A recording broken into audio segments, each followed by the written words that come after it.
شمعون غیور یعنی سائمن دا زیلٹ پیدائش سے شہادت تک مکمل خاکہ۔ نام اور پہچان۔ اصل نام شمعون، سائمن۔ القاب: غیور، زیلٹ، لوقا 6:15، اعمال 1:13۔ بعض اناجیل میں شمعون قنانی کہا گیا، متی 10:4، مرقس 3:18۔ وجہ لقب: غیور، زیلٹ اس وقت یہودی تحریک زیلٹ پارٹی کے ساتھ جڑا لفظ تھا جو رومیوں کے خلاف آزادی کی تحریک چلاتی تھی۔ قنانی کا مطلب کینان کا رہنے والا نہیں، بلکہ آرامی عبرانی لفظ قنعان سے آیا، جس کا مطلب ہے غیور، پرجوش، غیرت مند۔ خاندان اور پس منظر۔ پیدائش: زیادہ تر ماہرین کے مطابق وہ گلیل یعنی گیلیلی کے علاقے میں پیدا ہوا۔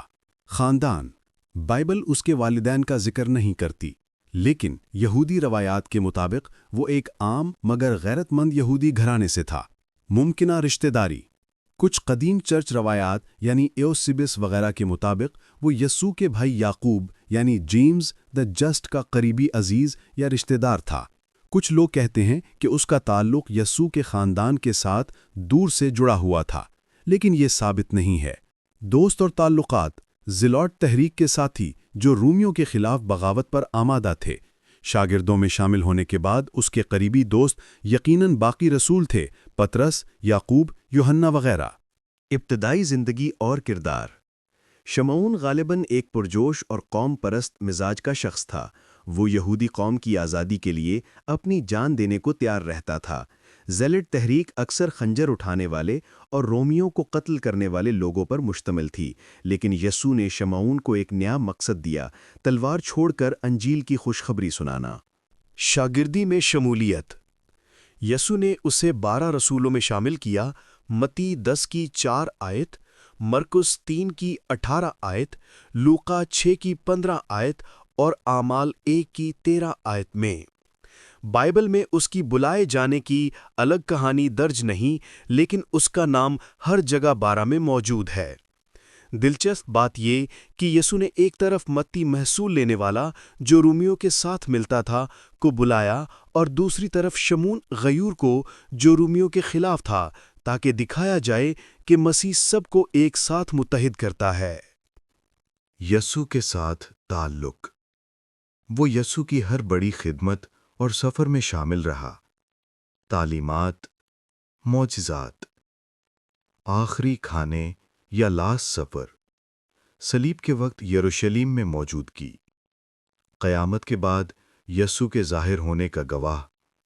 اعمال 1:13 میں لکھا ہے کہ وہ ان شاگردوں میں شامل تھا جو پینتی کوسٹ کے وقت یروشلم میں دعا کر رہے تھے۔ مشنری خدمت پینٹی کوسٹ کے بعد: چرچ روایات کے مطابق اس نے کئی جگہ خدمت کی۔ مصر یعنی ایجپٹ میں کچھ عرصہ خوشخبری سنائی۔ افریقہ کے دوسرے حصے کچھ پرانی روایات کے مطابق لیبیا تک گیا۔ پرشیا یعنی ایران میں مضبوط روایات کہتی ہیں کہ اس نے فارسی علاقوں میں انجیل سنائی۔ ارمانیہ، بعض کے مطابق وہ ادھر بھی گیا اور اندریاس اور تھدی کے ساتھ خدمت کی۔ شہادت: شمعون کی شہادت کے بارے میں مختلف روایات ہیں۔ پرسیا ایران میں زیادہ تر مانا جاتا ہے کہ اسے یہاں شہید کیا گیا۔ بعض کے مطابق صلیب پر مصلوب کیا گیا، کبھی الٹا لٹکایا گیا۔ کبھی کہا جاتا ہے کہ آری یعنی 100 سے 2 حصوں میں کاٹا گیا۔ کلیسیا کی پرانی تصاویر میں اسے اکثر آری کے ساتھ دکھایا جاتا ہے، جو اس کی شہادت کی علامت ہے۔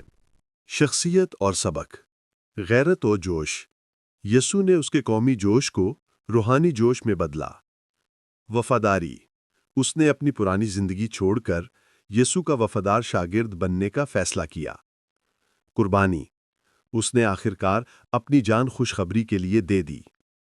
سبق: خدا ہمارے پرانے جوش اور جذبات کو پاک کر کے اپنی خدمت کے لیے استعمال کرتا ہے۔ حقیقی غیرت قوم پرستی میں نہیں بلکہ خدا کی بادشاہت میں ہے۔ اہم بائبلی حوالے: متی 10:4 شمعون کنانی کا ذکر، مرقس 3:18 شمعون کنانی، لوکا 6:15 شمون غیور اعمال 1:13 پینتیکوست کے وقت ذکر خلاصہ شمون غیور ایک ایسا شخص تھا جو پہلے تلوار اور بغاوت سے تبدیلی لانا چاہتا تھا۔ یسوع نے اسے امن، خوشخبری اور روحانی بادشاہی کا سپاہی بنایا۔ اس کی زندگی ہمیں سکھاتی ہے کہ خدا کسی بھی انسان کے جوش کو اپنی جلال کے لیے بدل سکتا ہے۔ اس کی شہادت ہمیں یاد دلاتی ہے کہ حقیقی غیرت یسوع کے لیے جان دینا ہے، نہ کہ دنیاوی تحریکوں کے لیے۔ مزید ایسی ویڈیوز دیکھنے کے لیے بائبل کوئز چینل کو سبسکرائب کریں، بیل آئیکن پریس کریں، لائک، ری شیئر اور کامنٹ کریں۔ اگر کسی خاص موضوع پر ویڈیو چاہیے ہو تو کامنٹ میں بتائیں، میں ضرور بناؤں گا۔ Thanks, God bless you all, آمین۔